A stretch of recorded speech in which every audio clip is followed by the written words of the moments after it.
जळगाव बहुउद्देशीय मित्रमंडळ, तरुणकुडाबा मित्रमंडळ, आयवा मित्रमंडळ आणि जे काही पूर्वीपासून चालत आलेले भगत मंडळी, निंबा भगत असेल, बुडो भगत असेल, रमा भगत आहे, या सर्वांच्या मेहनतीने आणि प्रयत्नाने 150 वर्षाची परंपरा आहे की 12 गाडा उत्सव आपण पांढऱ्या टाकीपासून तर जुन्या साधना साड्यापर्यंत एकात्मतेच्या बळेने ओढतो. एक भगत फक्त त्याच्या छातीच्या बरगड्याला दोर बांधून एवढा 12 गाड्यांच्या संघटनाच्या रूपाने ओढतो आणि या सर्व लोकांना आशीर्वाद देत चालतो.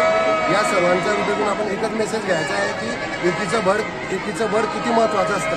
या सर्वांसाठी आम्हाला आमचे जुन्या जळगावचे पोलीस पाटील, प्रभाकर पाटील असतील, आमचे मामा असतील, सगळे या सर्वांचं सहकार्य लाभतं. मुन्ना भाऊ परदेशी असतील.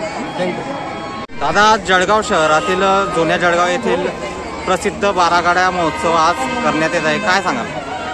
जळगावच्या रात्री जळगाव यात्रा हे सालाबादप्रमाणे 150 वर्षापासून परंपरा आहे. 150 वर्षापासून परंपरा आहे. आणि आता भगत रमेश नारायण धनगर हे गाड्यावर येते आहे. प्रभाकर काशीनाथ पाटील पूजा करीत आहे आणि तरुण कुडाबा मंडळ हे सतत सहकार्य देत आहे. आणि त्याच्यात जुनगाव मित्रमंडळ ते बी सहकार्य देत आहे. याच्या गाड्या सुटून राहत आहे.